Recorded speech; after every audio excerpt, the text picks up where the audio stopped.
Dave Marshall, please dial 0. On emergency telephone, Dave Marshall, please dial 0.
All right, everybody, we're here in Vegas for the Martial Arts Super Show.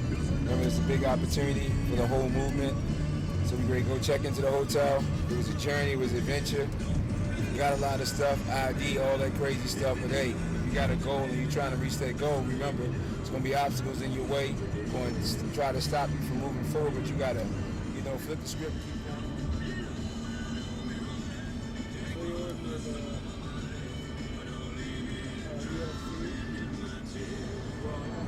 He used to be a WWF wrestler or something, didn't he, man? Those are the rainy days and Mondays, and it's number 4 on the 4th of July, 1970. He should have won that fight, though, man. The one that he lost for the title.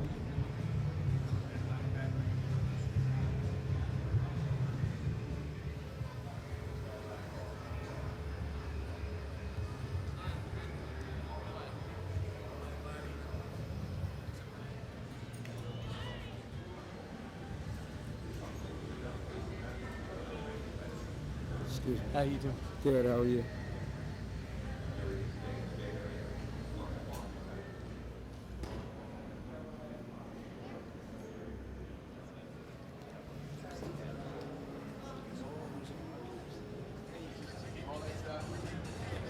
Old school with Fred Williamson, Homemaster Flex, Last Dragon. I mean, we got Dougie Fresh. We have a policy. That's awesome. He crosses it out with ID3, I don't care. Action. All right, everybody. We're here with the Fuyah magazine, from the underground to the mainstream. You know my story. You know where I had to come from and get to where I'm at now. But to be sitting right here, you all know on the underground, it's pictured right there, Master Benny the Jet Arquitez, one of the greatest fighters on this planet. I mean, as a kid, he don't know, but to be having his photos up on my wall, to be collecting his books and emulating the moves that he was doing, to see the cartoon characters that they was creating about him in Japan, to hear him going to Thailand and Japan and beating those people at their own sport. When everybody talk about what's happening in MMA, he is the man that paved the way. Imagine going to Japan and going to Thailand and fighting them guys and not knowing anything. You didn't see no tapes. You just said, let's fight. And I don't know what was the theory behind what he did, but to be so courageous and to be so revolutionary, and his first dojo. And I mean, I know he told me things, but to read about it in a magazine, how he had people coming from all over the country, stand in the dojo, kids that was going through struggles, how his family helped kids from all different aspects of California in the slums. Man, he's a hero. They don't make martial artists like him again. I mean, and it's like, that's truly from the heart, man, to be sitting here, to know that because God allowed me to listen to him, that he blessed me with the wealth and opportunity to be here with you, Mr. Jack. I mean, it's an honor, man. I mean, and I guess, what is it that motivates you to just to have such a passion for the martial arts? It's just so the audience knows that I come from a background. My father was a professional boxer. My mother was a professional wrestler. There's 9 black belts in my family. There's 4 champions in my family. So when kids had fire trucks at 3, I had boxing rings. Okay, So at okay. the age of 5 years old, I was already boxing puberty division. So I was kind of, I grew up, I really grew up in the art of fighting. to Okay. begin with. But as a kid, the way I was programmed, I come from the streets. Okay. I come from the streets. I understand the streets real well.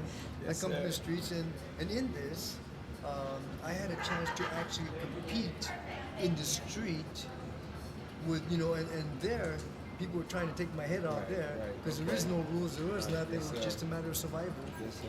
But in there, at the same time, I learned that there's a lot of emotional stuff going on. I was raised, actually, when I was younger, my father taught me, if you want respect, put fear in people. So I thought that was respect. So I put fear in everybody because I Okay. wanted respect. Okay. And then I realized it had nothing to do with respect. I would just they were just afraid of me, not because they respect me. And then I started realizing, what's my journey here? What's the really journey on this earth of what am I supposed to be doing here? And I realized that of all the fights that I've had, and it was not, because I fought because I can, but my love for what I do, is teaching. And so people that are watching this and you're listening, believe me, I understand the prosciutto heart. I understand, coming from the other side of the tracks, whether you're coming from the projects and so forth. I've been there, done that. And so my family's been working with high-risk kids since I can remember. Okay. And high-risk kids means, single-parent kids that are coming from latch kids that they only come from one parent and they're out in the street. Right, right, And in this, they have no guidance. right. But I tell you, the power of having a knowing, and there is people care. And for me, I was angry at me. Right, Really, that's what made me angry at the whole world, because I was angry at myself.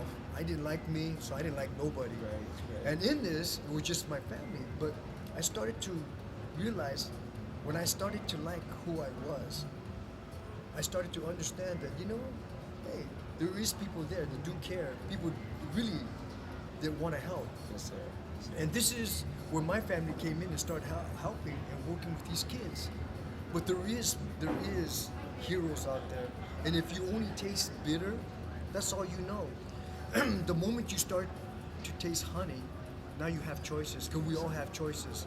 And this is the frame of thinking. Just remember one thing. What controls your mind controls your body, which empowers your spirit. So therefore, if you put anger in your head, that's what you see, and that's what comes out of your mouth. But if you put love for what you do in your head, then that's all you see is nothing but love, and that's what comes out of your mouth. The art gives you exactly that. It teaches you not how to live your life, it gives you tools so you can live your life. And so, men that care, and matter of fact, you can see this warrior here, warrior of a light, means that, he's just sharing his love. Because even if you paid him, and even if you paid me, you're just paying us to do certain things. What we choose to give you our essence for what we love doing. And this is what we're doing. We're sharing our love for what we do.